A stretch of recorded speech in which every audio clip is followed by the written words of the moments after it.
Hi everyone. Today I'm just going to give you a quick lesson on uh, complementary colors because a reader asked me to explain it. So this is going to be just a very basic, quick explanation.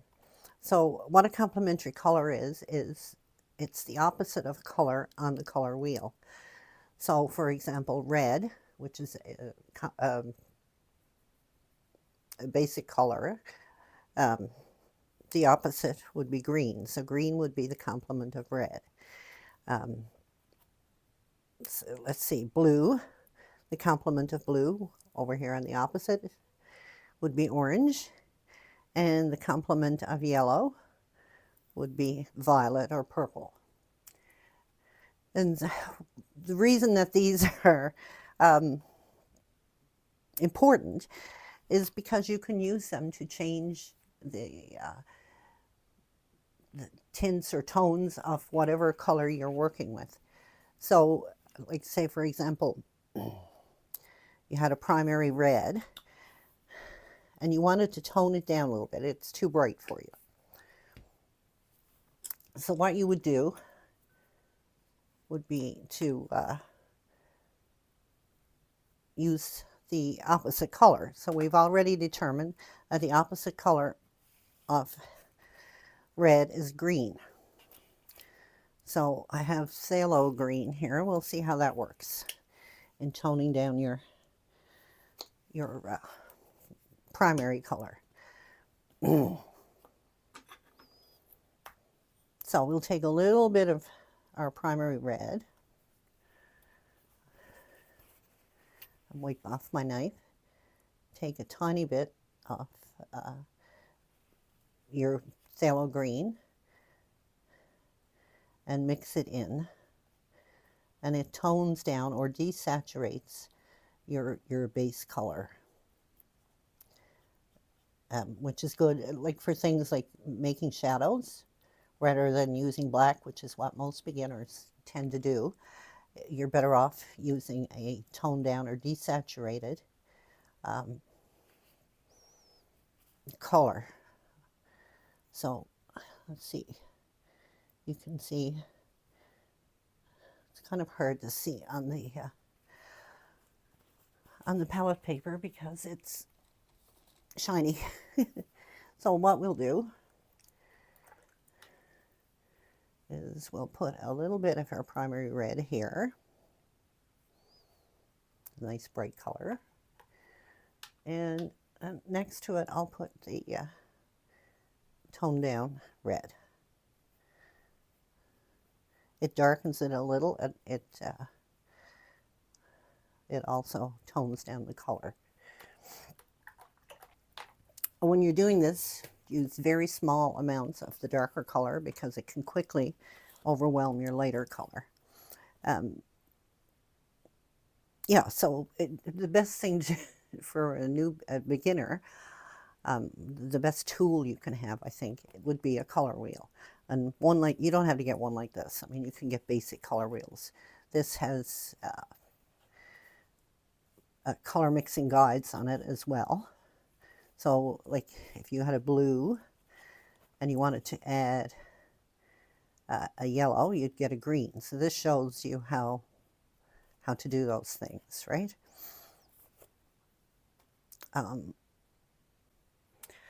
So there is also something called the split primaries, or split complementaries, sorry. So instead of using the complement of blue, which is orange, you would use the yellow orange and the red orange.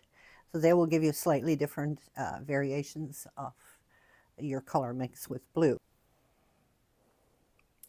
So the other thing that complementary colors are good for is to increase the contrast.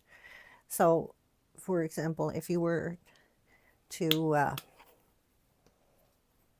paint a green field with yellow flowers,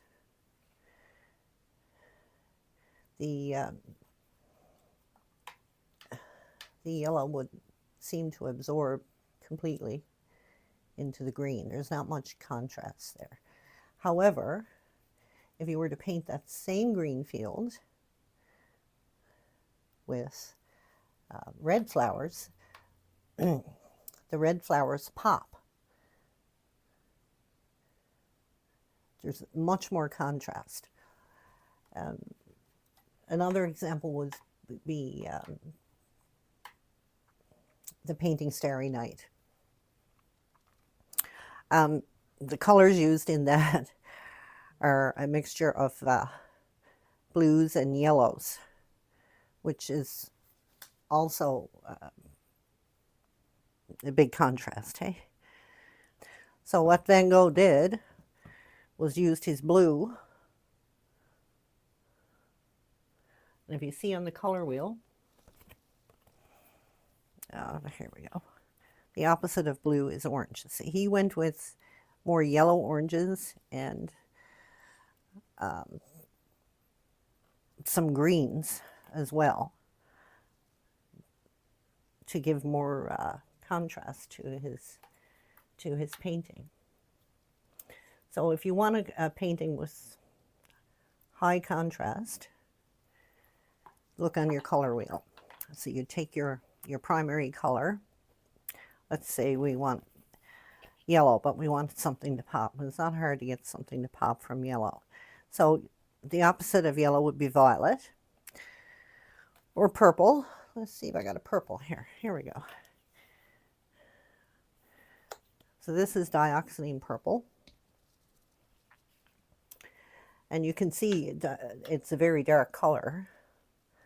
So if we take our dioxazine and put some yellow, I think this is cadmium yellow medium, you see the contrast between them.